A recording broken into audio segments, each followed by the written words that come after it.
there's a lot happening around our country, and there was a heartbreaking story just this past week about a woman in Georgia who the government is basically forcing the family to keep her alive. She is brain dead. She was 30 years old, had a tragic medical incident that left her in this state. When she had the incident, she was 9 weeks pregnant. Denver. Her name is Adrianna Smith, and she's been on life support for 3 months now. The fetus is 22 weeks old. And at this point, the family of this woman does not have a choice. They have to keep her on life support. And it's just a heartbreaking situation. The government and the hospital is basically saying we have to keep her on life support because the governor signed this bill in Georgia called the Life Act, which grants personhood status to an unborn fetus with a detectable heartbeat. And that's at, I don't know, 6 or 10 weeks or something. So now we have embryos and fetuses that have legal rights, and the woman who is, literally in dead. this state, has no, even if she had an advance directive, that no longer applies.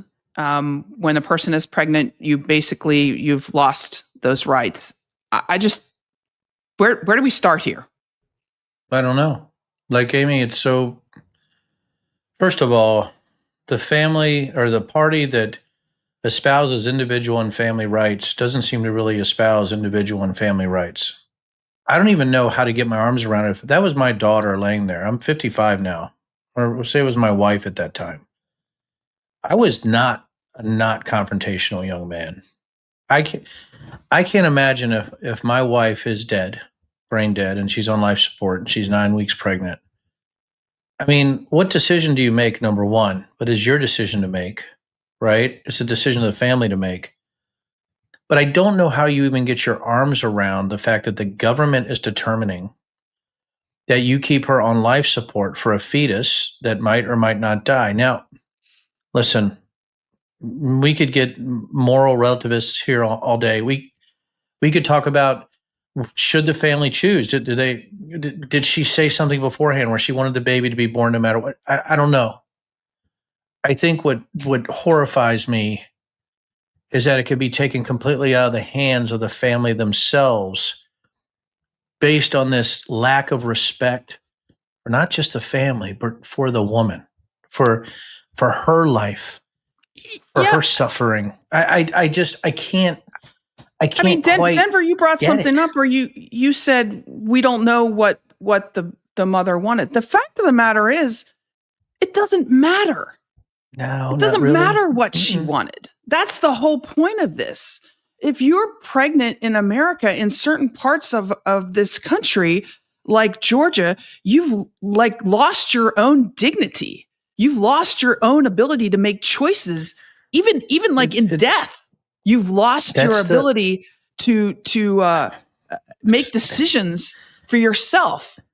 You're forced to do this. I mean, it's hard for me to even understand. Like, what would you do, Amy? Right? And the thing is, like, for me, right? If it was my wife or my daughter, I think I would be incredibly violent. I'd be in jail.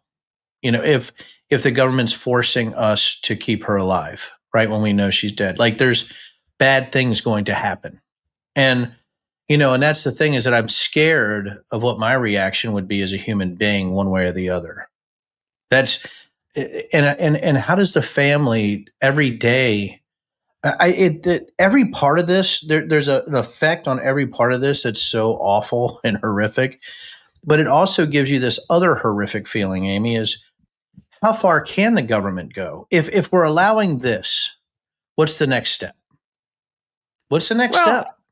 Here's another thing, and people don't want to talk about it because it is such a horrific personal thing, right? And it creates a lot of emotions with a lot of people. But the government forcing, this woman who is brain dead to be a human incubator for a fetus that may not be viable, may be viable, but have tremendous problems in life Tremendous. because of the medical condition of the mother. Okay, nobody, a lot of people don't want to talk about that. That is real. And then the financial responsibility of the family, not only for the keeping the woman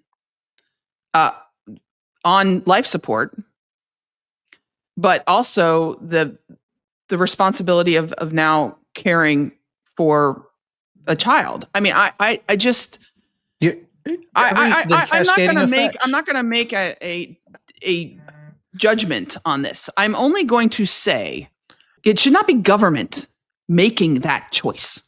Absolutely. It should not be. And, you get to a point you just don't know how you could allow government to make that choice. And I think all your points are well taken. We talked about the cascading effect, and that is my biggest worry is where does it go from here?